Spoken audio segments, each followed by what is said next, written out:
Hi everyone, the Simple Dad here. In this video, I'll show you how to see a compass on your Samsung S25 Ultra. So on your Samsung S25 Ultra, you can add a live compass widget to your home screen or to your edge panel, and you'll always know which way you're headed. So if you're a traveler, hiker, or urban explorer, this one is for you. So here is an example. I've added it to my edge panel. So here, if I swipe left, I'll see the compass. As you can see, when I rotate my phone around, it changes course and it shows me the degree. So let me show you how to add this compass to your edge panel. So first you want to go ahead and bring down the notification bar or the quick panel menu, tap on settings, scroll down until you see display.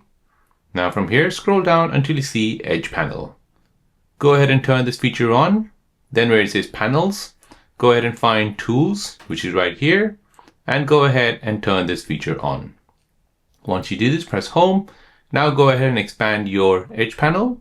And from here, if you tap the three dots, you'll see all these available tools which you can use. So you can use a compass, a tally counter, torch, surface level, ruler.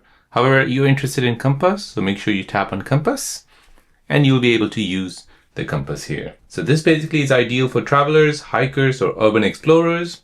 So your phone just got a real world sense of direction. And there you go guys, that is how to see a compass on your Samsung S25 Ultra.